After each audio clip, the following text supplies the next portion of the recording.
Hello. You okay? Hello. Yes, good, thank you. How are you?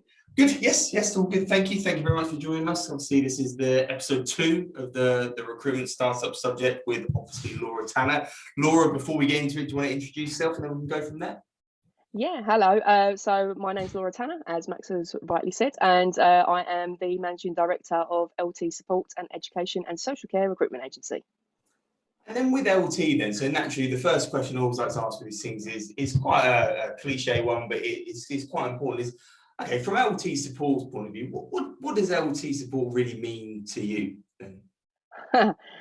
So when it came to setting up my own business, a big part of it was going to be what kind of brand did I want, Yep. and how did I want that to be represented. As I'm looking to do a hybrid model of education and social care, it was about finding a name that was synonymous with both education and within social care. So that's where support came in, because it's about supporting our clients and supporting our candidates. Yeah. Then it was looking for, well, I just can't call us support because that just sounds a bit weird. So LT is actually a bit of a play on words. It's both my initials, but it also means long term. In education recruitment, you class it as long term supplier. In social care, it's about long term needs, long term relationships. So for me, it was about using that in order to show what we're about. We're about the long term with our clients, about helping them for years and years to come, and for our candidates as well. God, that's interesting. I didn't know it was two-folded in terms of the name. There you go. You do learn something new every day, don't you? You really do. No, of course, yeah. And I guess obviously, you've been in recruitment now for 20 years. It's obviously, you started your own agency around about 12 months ago. I guess it really begs the question. I mean, how long had you had the idea of doing something for yourself before you actually did it? To be honest, I think it's been something in the background for probably about 8 or 9 years.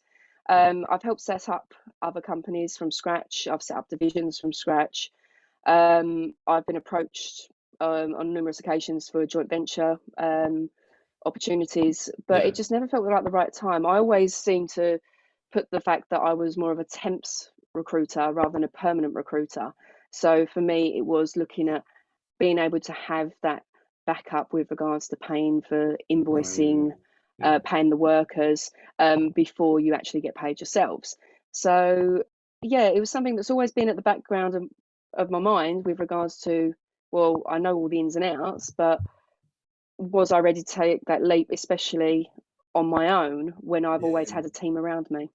Yeah, which is quite a consistent theme for, I'm sure, anyone thinking about it and going through that kind of journey. And I guess professionally, you were clearly more than capable for doing it for years prior to doing it. I guess what changed to make it feel, as cliche as that sounds, the right time for you to do it? Well, as a lot of people have seen, the pandemic, I think it gave people the knowledge and know-how that you can work from home, you can work remotely, you can work as an individual. For myself, like many, I was furloughed, which felt very, very strange. 20 years of doing recruitment and not being able to work with my team, moving forward, helping people find jobs. It's like, right, what does this picture look like? A lot of the companies, it all came down to money, and it's like, well, that's not why I got into recruitment in the first place. I was one of those recruiters that didn't earn commission for the first couple of years because the targets were so high that as a new trainee joining the company, you didn't have that opportunity to earn commission. It was always about helping people find jobs and helping clients find the right people. And I thought, right, well, if I'm going to take a leap, I had this interesting message from someone on LinkedIn. I think his name was Max. And I thought, oh, wow. Really started thinking about it and having discussions with friends, family, and basically came to the conclusion, I'm 40 this year. I might as well, if I'm going to do it, now's the time to do it. And we took that leap together. Which I guess that's where it really is one of those things. It's never usually about professionally really feeling like the right time. It's more personally just kind of all aligning. But I guess even if you get the support of your friends and your family, which obviously you did, and professionally you're ready, there must have still been 101 kind of concerns for yourself going into it. And I guess what were those concerns really, if you strip it back and look at it in hindsight? Well, the biggest one is obviously, can I afford to do this? Yeah. It's always going to come down to the fact is I've got a mortgage. Would I be able to pay for my mortgage? Obviously, we've set up. It was also, especially with the pandemic, were the schools going to be returning in September? Yeah. What was the marketplace going to look like? And then it was, what are the initial setup costs? CRMs, phone systems, what legal information and Yeah. policies and procedures. So it's how much time is it going to take to actually get the company off of the ground? Because that's all going to impact me being able to make money and move forward.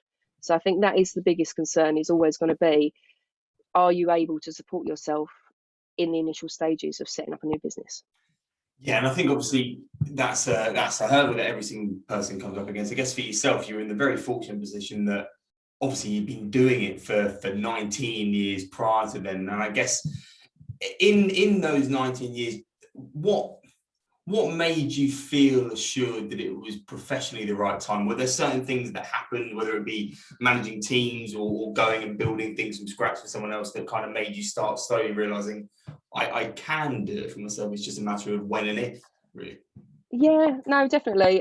So throughout my different roles in both social care and Yeah, education recruitment, um, I've built teams around me. I've started from scratch, so I knew that it wasn't a case of I couldn't do it. It was a case of I've always been someone that's enjoyed knowing all the elements of yeah, recruitment.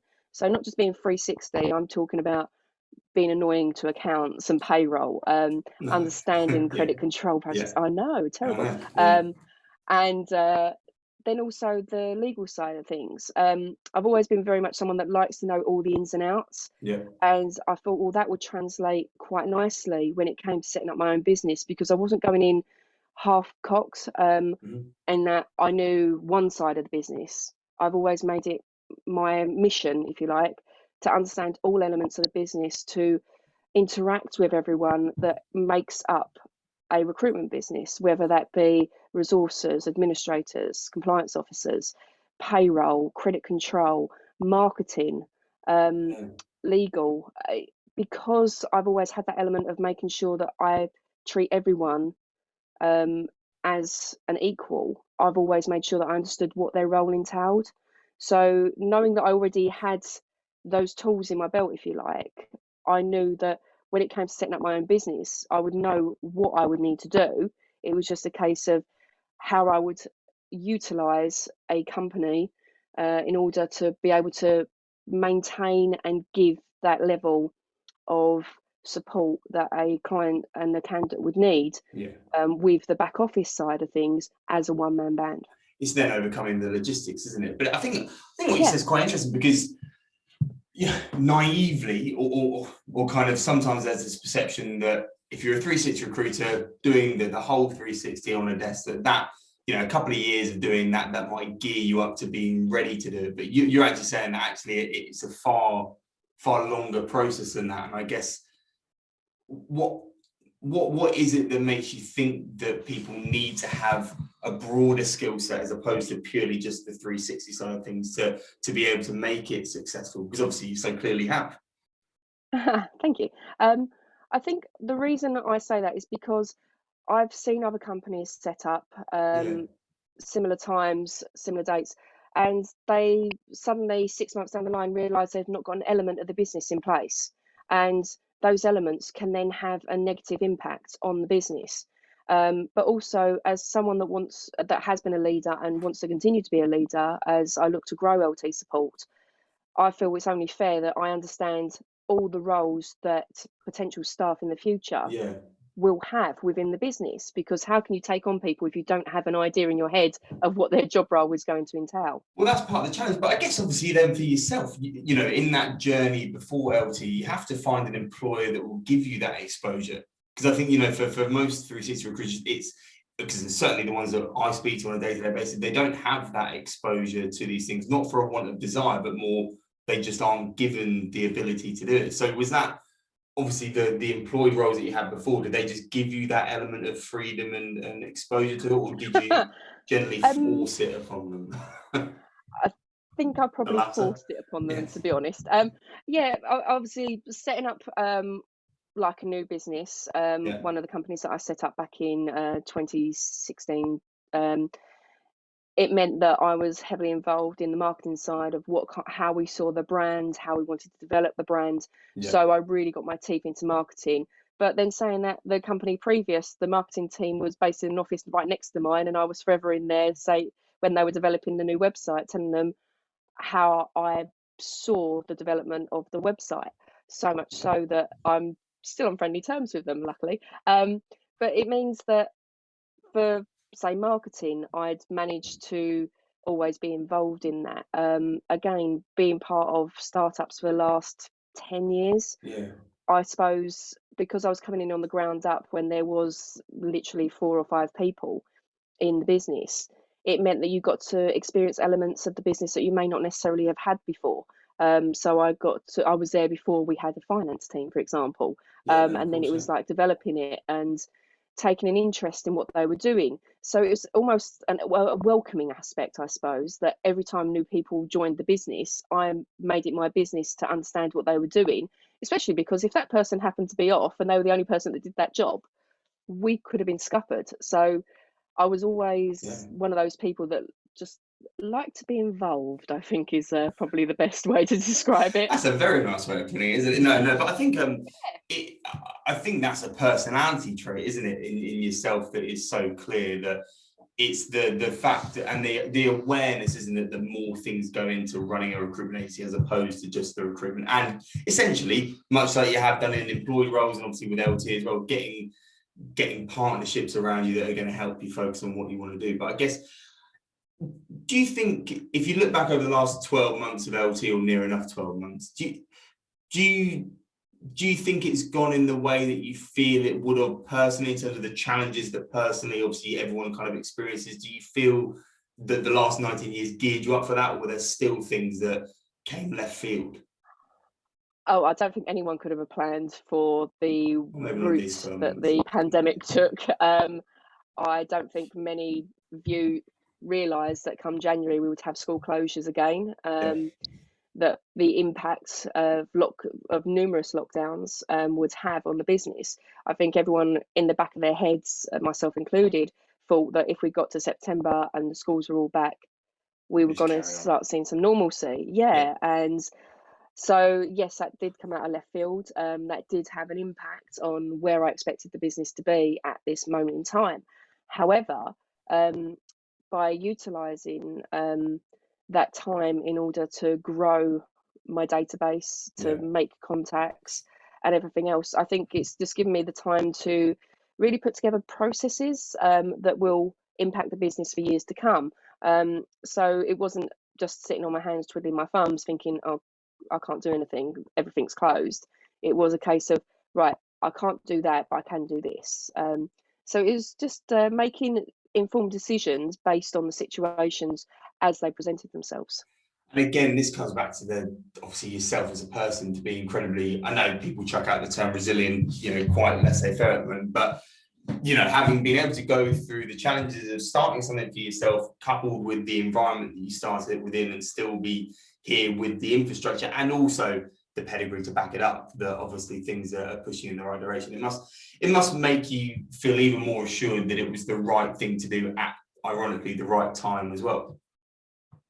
Oh yeah, Yeah. definitely. Like for myself, this opportunity has really opened my eyes with regards to how I want to see recruitment move forward in the future, and also see what elements weren't being used by previous companies that I may have worked with, and how I can make a difference. And for me, making a difference is, how can I give back? How can I make a difference? And in my own small way, I'm not a qualified teacher. I'm not a care worker. I've been in this business since I was 19, but it's always been a passion of mine to help people, and this is my way of helping in my very small way and having an impact on children, young people, vulnerable, you name it. So yeah. And obviously the freedom and autonomy that comes with running your own thing, you can look at other things outside the pure recruitment to give back and really enhance the offering that you have to just the education world. And I guess what positive steps have LT taken to be able to give back even more than obviously the pure recruitment side of things? Well, we actually introduced an additional scheme, if you like, to the business called LT Partners. I built it in partnership with Isotope Capital. I had an initial conversation with yourself, and we kind of went from there. And basically, the idea all came about during one of the lockdowns when schools were crying out for technology. And I took down a couple of old like Kindles to my local primary school, and they were so grateful. And I thought, there's got to be a way that I can give technology and resources back to these schools without impacting the cost to the schools. The fact is schools have separate budgets, for example, and the same in social care. You have budgets for your staffing, but your budgets for technology and resources is probably a lot less. So I looked at what the actual cost would be for a Kindle, for a laptop, for sensory items, and TVs and so on and so forth. And I worked out by just taking a small amount from the margin that's gained each week and putting that in like a separate account, if you like. I could get to a point where within just 6 weeks, a client could actually claim back a bundle of books, for example.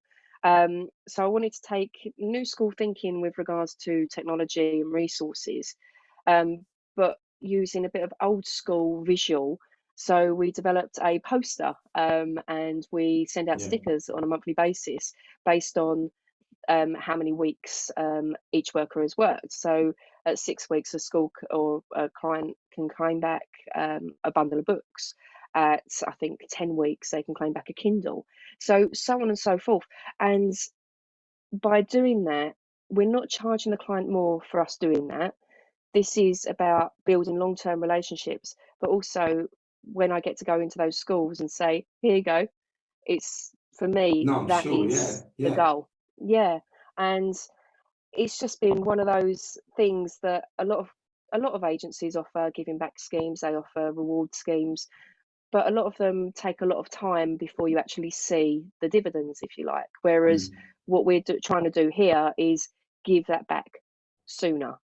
We want you to be able to move forward with it, or you can choose to keep adding them up and suddenly come to me and say, oh, I want 10 MacBooks or whatever it may be, and we can work with you to do that.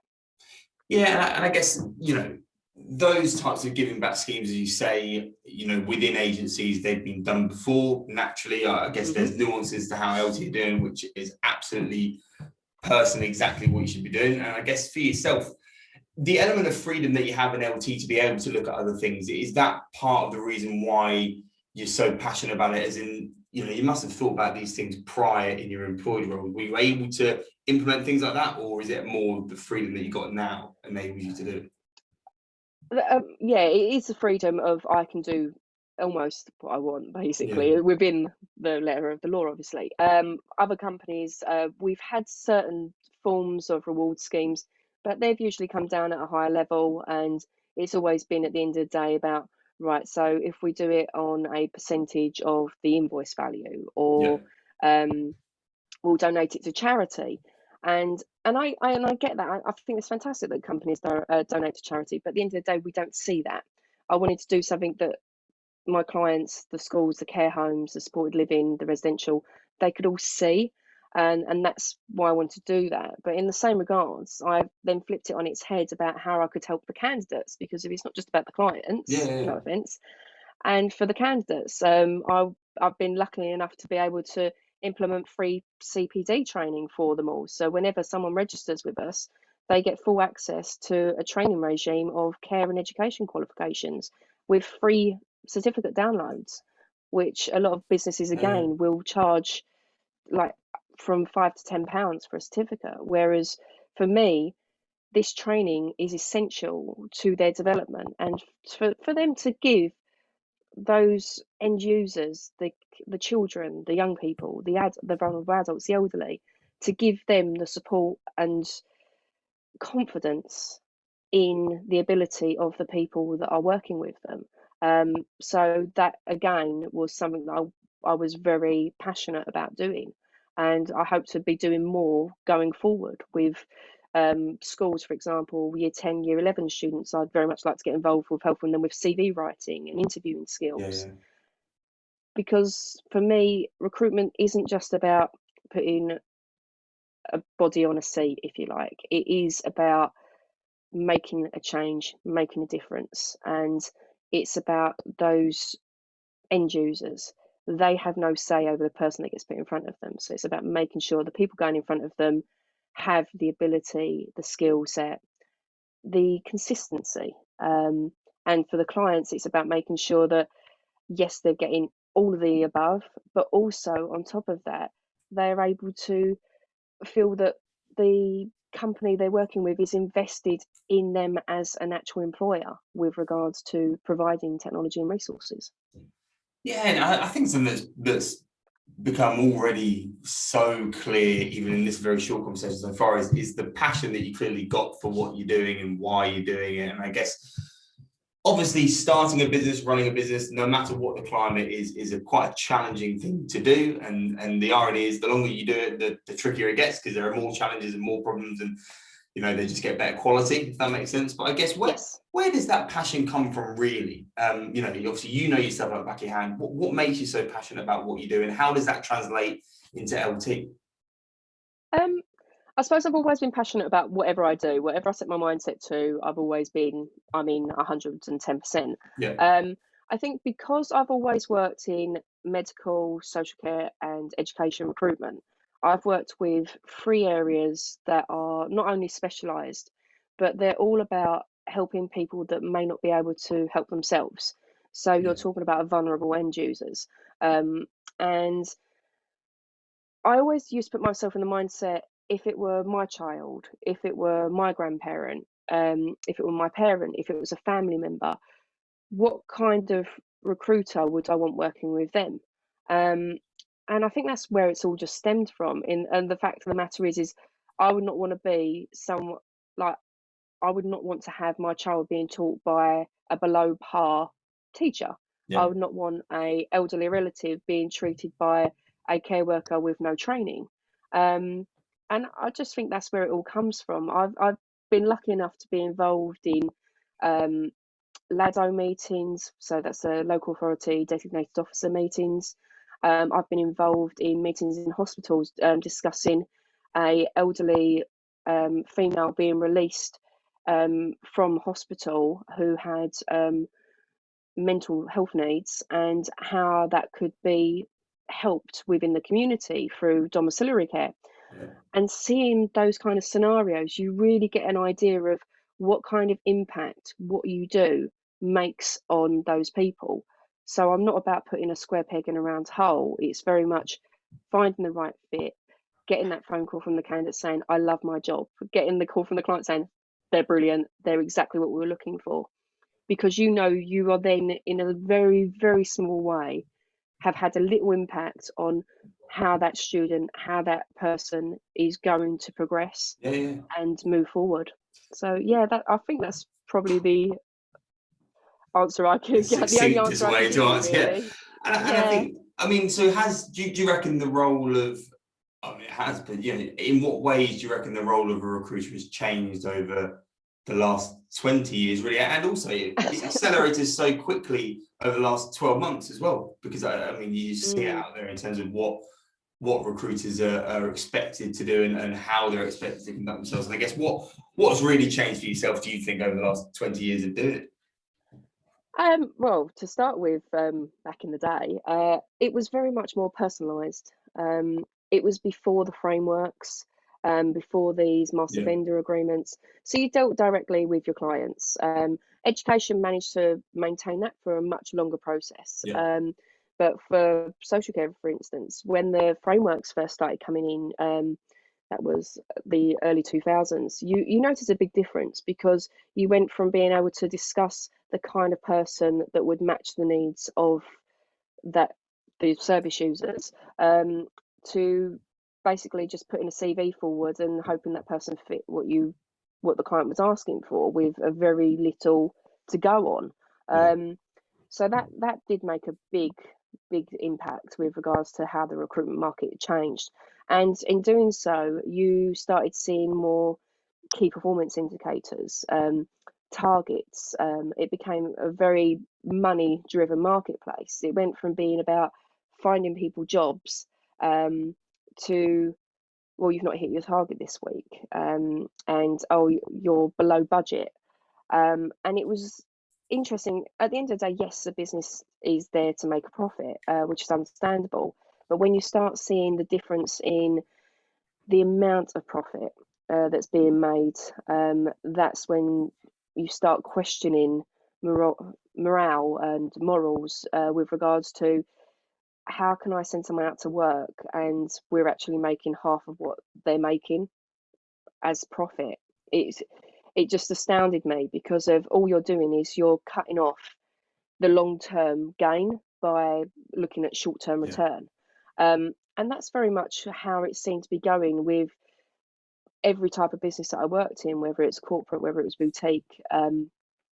It was all becoming very money orientated and not about the service users and the end users, which is why I did get to the point where I want recruitment to go back to how recruitment was. Don't get me wrong, I don't want to go back to these massive spinning cardboard and everything else. I love technology. Me and technology go together very well. But the personal, the getting involved, the wanting to know, and getting to know your clients, your candidates, I felt that was starting to slip by the wayside, especially during the pandemic. You were hearing of agencies that weren't furloughing their staff were then issuing targets. Oh, well, you've got to register 10 candidates a week. Well, you register 10 candidates. Are you going to place 10 candidates every single week? Likelihood not. So that means that you've registered all these people. That builds up over time. So within 10 weeks, you've got 100 people ready to work, and they've not heard from you because you've got no time to ring them all, and they're not going out to work. So it then leads a bad... Really, what you were saying in terms of gradually over time, things building up and things changing, I guess it's exactly the same, I'm sure, for yourself when you were thinking about doing it for yourself. I guess you mentioned at the beginning, it took you years before you started thinking it was the right time. I guess, was there a particular catalyst that made you think, right, enough is kind of enough? This is the right time for me personally and professionally? Yeah, to be honest, I was furloughed, but on top of that, when I started thinking about the role that I was currently undertaking, I felt less hands-on, which is a bit strange considering I'd spent many years trying to get to the point where I didn't feel that I actually felt that I was missing out, and I missed that connection with the candidates and with the clients. But also I could see it was going very much down the micromanagement route with people working from home. And I just thought, this isn't what I signed up for. This isn't where I wanted to be at this point in my life. Then there started being discussions about how my role would change. And it's like, yeah, but I feel like I'm not in the trenches with my staff, and that's not me. So I started looking around, thinking maybe it's time to look at a new route, a new opportunity. And I thought, do you know what? You yourself had actually contacted me just prior to lockdown of all times, and I thought, no, I'm actually going to sit and listen to what Isotope Capital was all about. So it led to an initial conversation, which then led to multiple conversations with family and friends about, can I do this? And pretty much the resounding answer from all of them was, well, why didn't you do it years ago?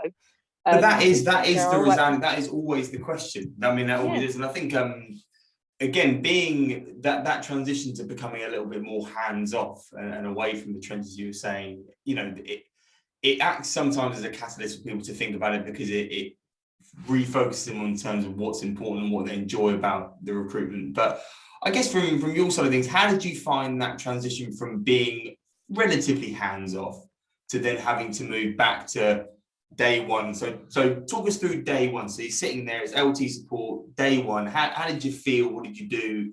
Were you nervous? Were you scared? Were you happy? I was nervous, Yeah. purely in that I wasn't sure what kind of response I would get to another recruitment agency in the marketplace.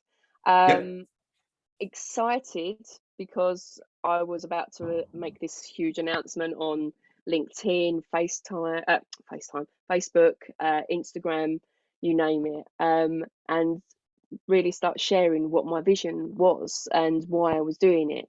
Um, and you know what? I got a knock at the door, and I had flowers delivered from one of my friends saying like good luck. Yeah. I'd had my friends the day before give me flowers to say good luck, and it was like I had cards turned up from family members, just with so many people were behind me at this point. Um, I had yourself and Laura and Jordan and Alan, and you were all just so focused on we can do this. And it was like, do you know what? I can do this. Um, Yeah. so it's like, right, who's going to be my first phone call? I'd just come out of covenants from a previous company, so I had no restrictions in place. It was like, let's get to this. Let's just start the ball rolling the right way. Let's get job adverts out there. Let's start building up a database of candidates who I can be proud of to take to market, to speak to my schools, to speak to my care companies about. And yeah, it And then was it very just goes from much, there, doesn't it? Yeah. yeah, it really does. Once you start the ball rolling, you've got all your processes in place. You've got your CRM. Um, I'm forever playing around with my CRM in order to get the most from it. The fact that I can just click a button now and my vetting form automatically fills itself in, if you like. Things like that, being able to develop them the way I want to, Yeah. is just exhilarating. And then when you get for me, it still is, and this is why I stay. I'm still in recruitment after all these years. When you get the phone call from the worker and say, "I got the job," that is Yeah. for me the biggest high that I'll ever need in recruitment. Is people being happy about what I've helped them achieve, if that makes sense. And I think that's, yeah, for anyone listening, that is such a consistent theme for yourself. And obviously, because I know you personally already, I'm not surprised by it, but I'm sure, one of the things that has really come out of this already is the passion that you have about what you do, and how that does inevitably just translate into building a business that is not only a reflection of yourself, because LT is simply just that, but then also the economics and the financial kind of side of things. It then kind of, without being too clear about it, it does take care of itself because you're building it in the way that you'd like. And I guess if you fast forward, because it's incredibly hard to, I know, but you fast forward 12, 24, 36 months on from now, I mean, what would make you happy in terms of what will LT look like? What do you want it to look like? A collaboration. I've already got a collaboration with Isotope, but I want a collaboration with other people with regards to bringing on colleagues who Yeah. can help me further develop the LT support vision. So it's like-minded individuals who are all looking for the same thing. We're looking to make a difference, to make a change, and grow a business. I suppose not just ethically, but grow the business in such a way that we're not outgrowing ourselves too quickly, but we're growing together and still maintaining the core elements of what LT support is: a business that wants to give back, a business that wants to make a difference. Which is going to be really hard for you, I think, because it's hard for anyone. And I think someone who is so Yeah. culturally driven in terms of what LT stands for now, I think it's probably a really hard question to answer. But how are you going to actually start hiring people in that way, and how can you relinquish some element of control? Because obviously that's going to be quite a hard thing to do, I'm sure, with your first, your second, your third. So how do you feel about that? And I guess, is there a process that you're going to stick by to try and find the right people, or is it just talking it through? To be honest, I'm going to be very reliant on people that I may know, Yeah. to start with, for recommendations. I don't want to go out there and just want any Tom, Dick, or Harry. I like to think of myself as someone who is able to recognise and interview someone who is of the same jib, if you like. I've got people that I've been friends with now for 9, 10 years, and I still remember their first interviews with me. and how they've made an impact. And those are the kinds of people that I see something in their interviews. Whether they're a 19-year-old just starting out in recruitment, or a 28-year-old looking to diversify from the career they'd previously had. And seeing how those people then developed and watching them how they developed, that's always amazed me.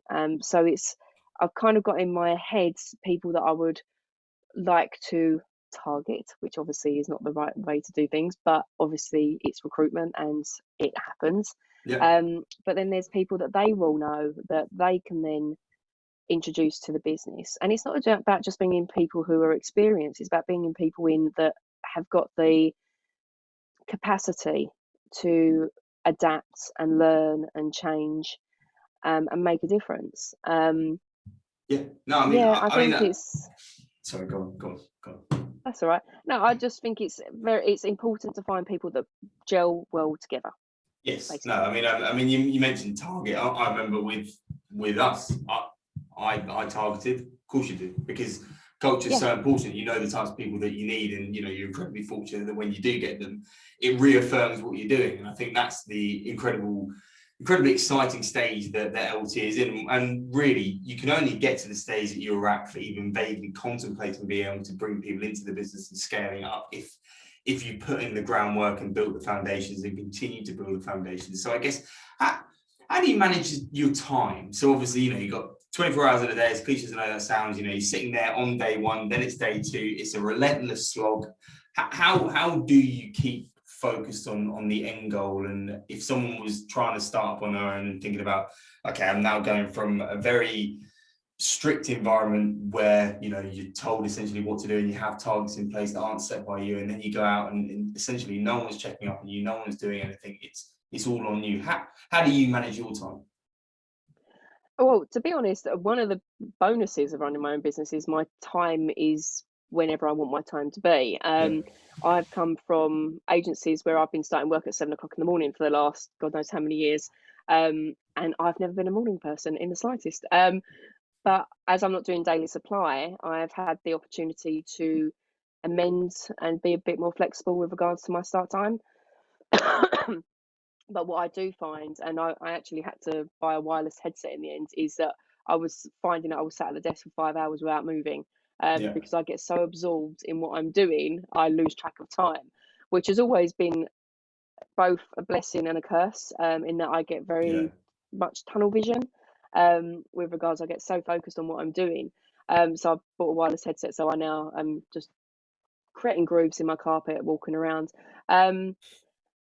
But then with regards to how it works outside, I try and almost switch off at 6 p.m, if you like, even if it's just to go and grab myself some dinner, and then I'm more likely to be found on my sofa messing around on the laptop doing who knows what.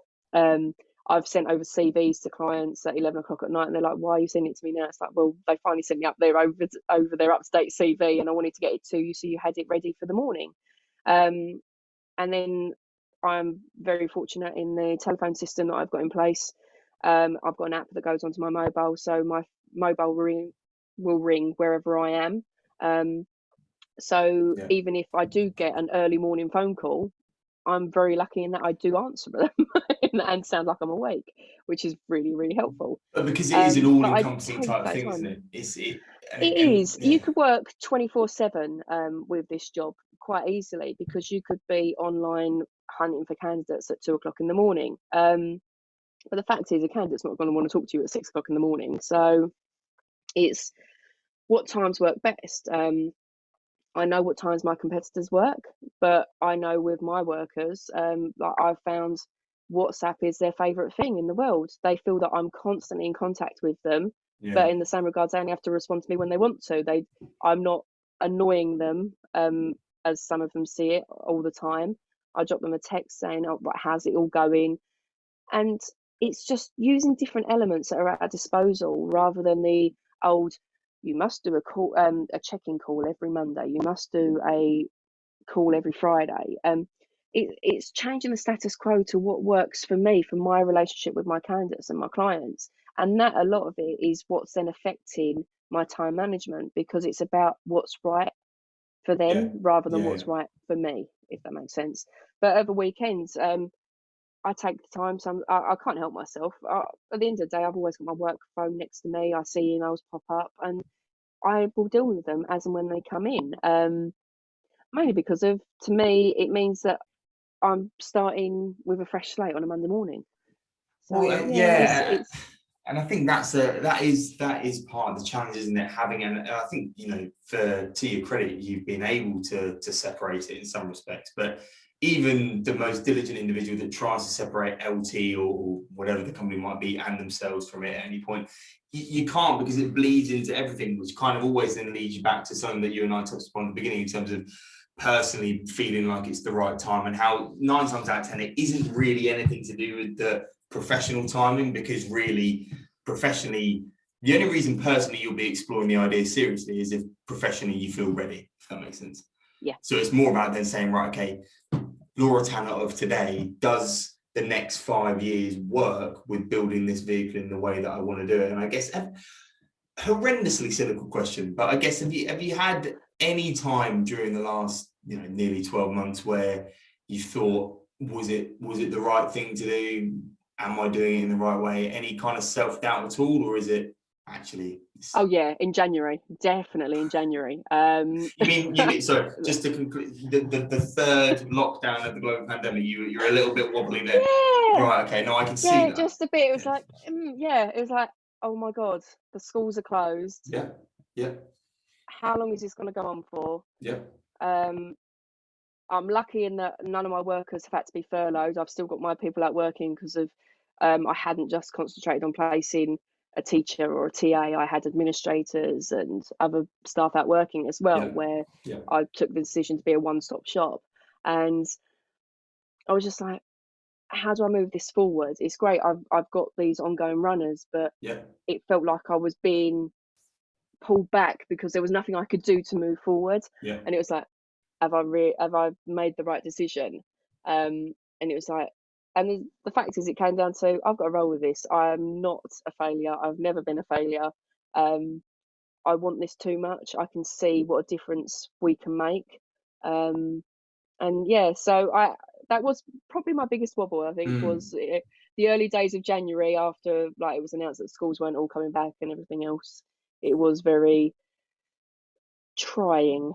Well, I guess also it then pulls back to another cliche saying, but true, and says you have to be purpose driven with what you're doing, because I think where I can fall victim, over the years, is presenting this idea that starting something for yourself is going to be the easiest thing that you do. You'll be absolutely fine and don't worry about it. The reality is it really isn't. And the reality is longevity, even as I know you and I touched upon even before, longevity doesn't necessarily mean that you then become a problem-free agency. You just have different types of problems and different hurdles to come up against. And they might be different from day one, but they still feel very real and you have to overcome, and you'll still have wobbles going forward. And I guess it's if you can keep anchoring back to why you did it and have the people around you to help you do it. And I guess, have your friends and family kind of seen a personal change in yourself over the last 12 months? I don't know. It's very difficult when you live by yourself. I think in the regards to I'm doing recruitment how I wanted to do recruitment. They've seen the good and bad sides of how recruitment's affected me over the years. From when I've been micromanaged to how my demeanour has changed. And sometimes I've become someone that I didn't recognise and that I never wanted to be. I've always been someone that's been supportive, a listener. And I think for them to see how I've taken on the challenge and the pride that I take in the brand that is LT Support, they are so supportive, and I always get asked, how's it going? And it's not about the money side and things. It's like, how's it going? How are you finding it? And I think that is just making a big difference. But for me, going back to the hurdles and when do you think? If we don't have those hurdles in the first year, then you think it's smooth sailing. I think it's better to have bumps in the road and see that we've overcome them and move forward.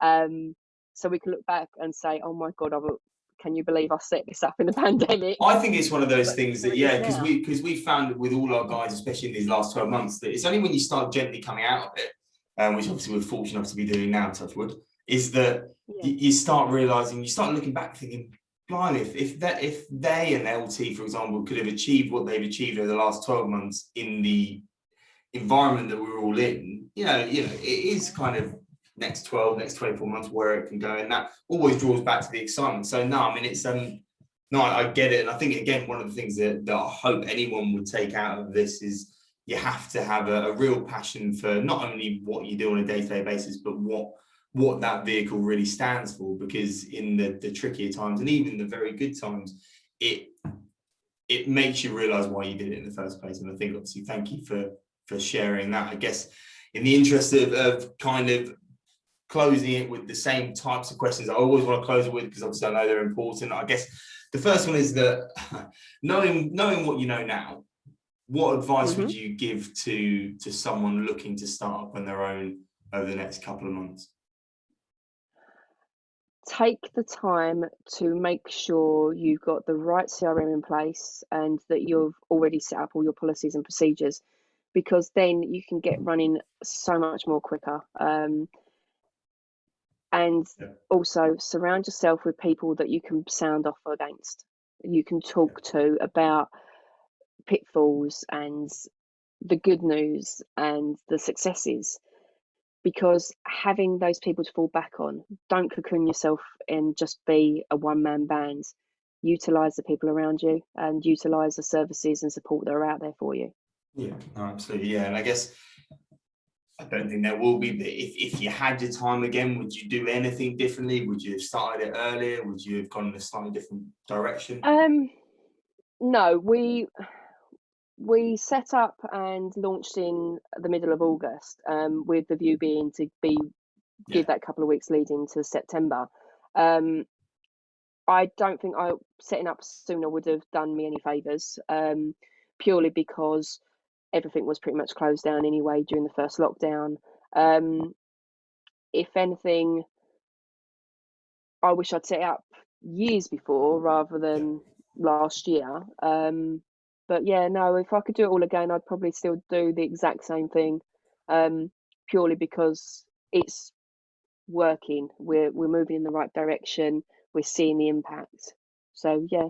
I think that's what most people say, don't they? Yeah, I mean, obviously, with the benefit of hindsight, would you have done it 5 years ago? Maybe, but there are so many reasons why you would have done it now. And I think it's such a telling year in terms of being able to build those foundations and get to grips personally with this vehicle that is LT support as well, because obviously that's a challenge in itself. So no, thank you very much for your time. Obviously, I really appreciate it. And as cliche as I know it sounds, thank you for taking the time to talk to us. And I know the guys listening will really appreciate it. Thank you, Laura. Thank you. No, my pleasure. And thank you very much for inviting me along. I've really enjoyed it. Thanks, Max. Thank you very much. See ya.